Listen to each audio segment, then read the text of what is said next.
नमस्कार दोस्तों, होम्योपैथी का खजाना सीरीज का ये 12वां वीडियो है। इसके पहले हमने 11 वीडियो अपनी चैनल पर डाले हुए हैं जिसे आप जाकर हमारी चैनल होम्यो योगी पर देख सकते हैं।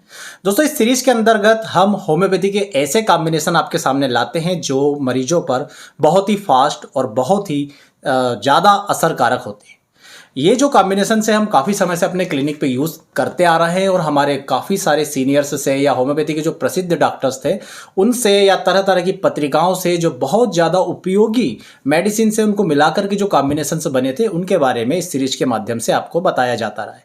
तो आज के इस वीडियो में भी हम 6 जो बीमारियां हैं उनको कवर करेंगे। 6 डिसीज़ के लिए कॉम्बिनेशंस आपको बताएंगे, आप चाहे तो इन्हें नोट कर सकते हैं। तो दोस्तों, आज का जो सबसे पहला कॉम्बिनेशन है वो है पिंडलियों में दर्द के लिए। तो जनरली आप देखेंगे तो बोन पेन के लिए तो होम्योपैथिक डॉक्टर्स के पास बहुत अच्छी अच्छी मेडिसिन होती है, मसल्स के लिए बहुत अच्छी मेडिसिन होती है, परंतु जब बात आती है पाँव में ऐंठन की, खास करके यदि आप देखेंगे घुटने के नीचे पीछे की साइड जो पिंडलियाँ होती है वहाँ पर ऐंठन बहुत सारे लोगों को होती है, खासकर महिलाओं को, और उसमें किसी भी दवा से आप देखेंगे तो आराम नहीं लगता। तो आप इस कॉम्बिनेशन को यूज़ कीजिएगा जो कॉम्बिनेशन मैं आपको बताने जा रहा हूँ। दोस्तों, इस कॉम्बिनेशन के अंतर्गत आपको केवल 3 मेडिसिन लेना है और उन्हें बराबर मात्रा में मिलाना है। तो इसमें पहली मेडिसिन जो है वो है दोस्तों कुप्रम मैट 6 पोटेंसी में, दूसरी मेडिसिन फेरम मैट 6 पोटेंसी में, और तीसरी मेडिसिन है आर्निका मोंटाना 6 पोटेंसी में।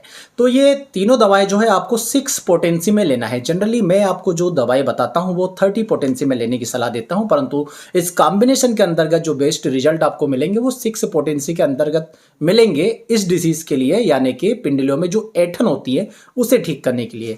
तो आपको कुप्रम मैट, फेरम मैट और आर्निका मोंटाना ये तीनों दवाएं 6 पोटेंसी में बराबर मात्रा में एक फाइल में मिला लेना है। लिक्विड लीजिएगा, ग्लोबल्स यहाँ पर यूज ना करें, और तीनों को मिलाकर के जो मिक्सचर बना है दोस्तों उसकी आपको 4 से 5 बूंद सुबह, दोपहर और रात दिन में 3 बार मरीज की जीभ पर डालनी है।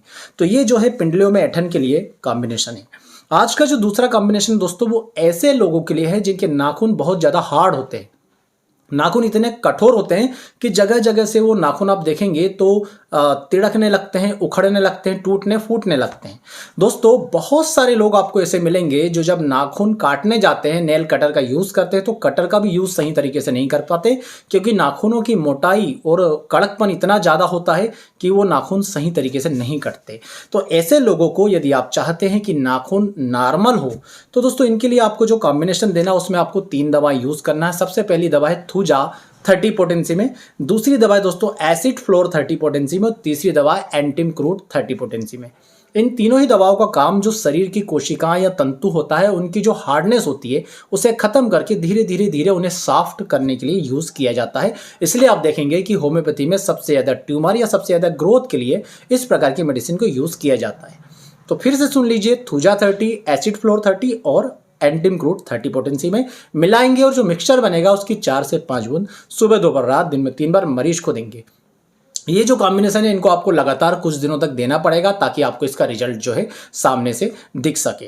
दोस्तों, जो कॉम्बिनेशंस में मेडिसिन यूज़ हो रही है मैं उनके नाम भी यहाँ पर लिखता जाऊँगा ताकि आप उसका स्क्रीनशॉट भी ले सके।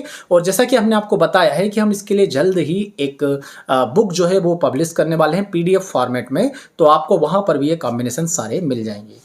आज का जो दोस्तों तीसरा कॉम्बिनेशन है वो है अपच भोजन जो है कई सारे लोगों को पास हो जाता है।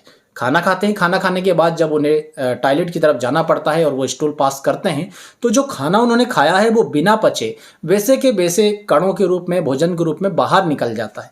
ऐसे लोगों को आप इस कॉम्बिनेशन का यूज़ करके देख सकते हैं। सबसे पहले इसमें दोस्तों आपको मिलाना है चाइना 30 पोटेंसी में, दूसरी दवा इसमें मिलाना है दोस्तों आपको फेरम मेटेलिकम 30 पोटेंसी में, और तीसरी मिलाना है एब्रोटेनम 30 पोटेंसी में।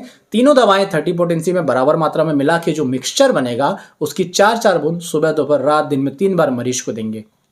5-7 दिनों तक आप लगातार देंगे तो ये जो अपच भोजन पास हो रहा था स्टूल में वैसा का वैसा इसमें कमी आएगी। इसके बाद आपको इसको 3 बार के बाद 2 बार करना है, फिर 1 बार करना है। इस प्रकार से आप बंद कर सकते हैं। तीनों दवाओं को फिर से नोट कर लीजिए, चाइना 30, फेरामेट 30 और एब्रोटेनम 30।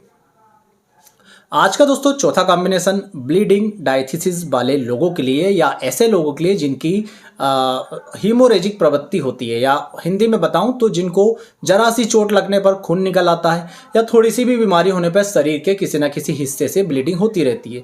जैसे यदि उन्हें नॉर्मली कफ की प्रॉब्लम हुई, खांसी चल रही है तो खांसते खांसते थूक में खून आ जाएगा, हर कभी उनकी नक्सीर फूट जाएगी या चोट लगी है तो सामान्य लोगों की तुलना में इनका रक्त स्त्राव बहुत ही तेज होगा, बहुत जल्दी होगा और लंबे समय तक होगा। तो ऐसे लोगों के लिए जनरली जैसा हम करते हैं कि शरीर के विभिन्न हिस्सों से ब्लीडिंग को रोकने के लिए हेमामेलिस, मिलीफोलियम आदि मदर टिंचर का यूज करते हैं, परंतु आप चाहें तो उसके साथ आप एडिशनल के तौर पर इस कॉम्बिनेशन को यूज कर सकते हैं। इसमें दोस्तों आपको 3 दवाएं मिलानी है। पहली इपिकाक 30 पोटेंसी में, दूसरी फास्फोरस 30 पोटेंसी में और तीसरी मिलानी है हेमामेलिस 30 पोटेंसी में। दवाओं का नाम फिर से रिपीट कर रहा हूं, इपिकाक, फास्फोरस और हेमामेलिस सभी 30 पोटेंसी में रहेगी। इन तीनों को बराबर मिलाएंगे। मिक्सचर की 4 से 5 बूंद सुबह, दोपहर, रात, दिन में 3 बार देंगे। जैसे ही ब्लीडिंग रुकती है दवाओं को देना बंद कर देंगे। ध्यान दीजिए, ब्लीडिंग रुकने के बाद भी दवाएं देते ना रहिएगा, वरना ब्लीडिंग फिर से स्टार्ट हो जाएगी। तो इस प्रकार से आप हीमोरेजिक डायथिसिस को या ब्लीडिंग रोग जो आती रहती है उसकी प्रवृत्ति को बंद करेंगे। दोस्तों आज का जो 5वां कॉम्बिनेशन है वो उन लोगों के लिए जिन्हें बहुत अधिक पसीना निकलता है, खासकर रात में सोते समय। बहुत लोग आपको अपने रिश्तेदारी में, अपने मरीजों के रूप में मिल जाएंगे जो शिकायत लेकर आते हैं कि हमें सामान्य व्यक्तियों की तुलना में बहुत ही ज़्यादा पसीना निकलता है। इन लोगों के लिए आपको 3 दवा यूज़ करना है, परंतु इन तीनों दवाओं को देने का एक क्रम रहेगा। इन तीनों को दिन में 3 बार नहीं देंगे, केवल एक बार तीनों दवाएं देना है, उसको देने का एक क्रम है। सबसे पहले आप देंगे कैलकेरिया कार्ब 30 पोटेंसी में सुबह के समय 1 बार। दूसरा दोस्तों दोपहर में आप देंगे चाइना 30 पोटेंसी में और रात के समय आप देंगे पाइलोकार्पस 30 पोटेंसी में। ये डेली आपको करना है लगातार 7 से 10 दिनों तक। सुबह के टाइम कैलकेरिया कार्ब 30, दोपहर के टाइम दोस्तों आप देंगे चाइना 30 और रात के टाइम देंगे पाइलोकार्पस 30 पोटेंसी में एक बार डेली। इस प्रकार से दीजिए आप। डोज जो रहेगी वो 4 से 5 बूंद रहेगी। यहाँ पर मैंने जितनी भी डोज बताई है दोस्तों वो एडल्ट के लिए बताई है, जिसका वजन 50 किलो हो, जिसकी उम्र जो है 18, 19, 20 साल या इसके ऊपर हो। इससे कम लोगों के लिए आप अपने विवेक अनुसार जो है डोज को निर्धारित कर सकते हैं। और दोस्तों आज का जो आखिरी कॉम्बिनेशन है वो ऐसे लोगों के लिए जिन्हें बहुत ज़्यादा गुस्सा आता है। ऐसे लोग भी आपको मिलेंगे और खासकर बच्चों में ये प्रवृत्ति आपको देखने को मिलेगी कि उन्हें लगातार छोटी छोटी बातों पर गुस्सा आएगा, बहुत ज़्यादा क्रोधित हो जाएंगे, बहुत ज़्यादा चिड़चिड़ाहट उनमें होगा। तो नॉर्मली आप देखेंगे कि तो होम्योपैथिक डॉक्टर ऐसी कंडीशन के लिए कैमोमिला 30 नामक दवा का यूज़ करते हैं। आप भी कैमोमिला दे सकते हैं, बहुत ही अच्छे उसके रिजल्ट होते हैं। परंतु मान लीजिए किसी कारण से आपको केवल कैमोमिला से उतना अच्छा रिजल्ट नहीं मिल रहा, तो जो कॉम्बिनेशन यहाँ पर हम बता रहे हैं आप इसका यूज़ करेंगे तो आपको बहुत अच्छे रिजल्ट मिलेंगे। इसमें आपको 3 दवाइयाँ बराबर मात्रा में मिलानी है। सबसे पहले आप मिलाएंगे कैमोमिला 30 पोटेंसी में, दूसरा मिलाएंगे दोस्तों आप स्टेफाइसेग्रिया 30 पोटेंसी में और तीसरी दवा दोस्तों आप मिलाएंगे नक्स वोमिका 30 पोटेंसी में। कैमोमिला, स्टेफाइसेग्रिया और नक्स वोमिका तीनों 30 पोटेंसी में मिलाने के बाद जो मिक्सचर बनेगा उसकी 4 से 5 बूंद एडल्ट के लिए दिन में 3 बार आप दे सकते हैं। यदि आपको छोटे बच्चे को देना है तो दोस्तों 1 ड्राम में इन तीनों दवाओं की 2-4 बूंदें डाल दीजिए और जो ड्राम बन गया है दवा का उसकी 3-4 गोलियां आप बच्चे को दिन में 3 बार देंगे। 2-3-4 दिनों में ही उसका गुस्सा पूरी तरह से कंट्रोल में आ जाएगा। कुछ दिनों तक दे करके बंद कर देंगे तो बच्चे की ये जो गुस्से की प्रवृत्ति है वो बार बार रिपीट नहीं होगी। परंतु फिर भी यदि दोबारा बच्चा कुछ समय बाद 2 महीने 4 महीने बाद इस प्रकार का करता है तो आप फिर से इस मेडिसिन को रिपीट कर सकते हैं।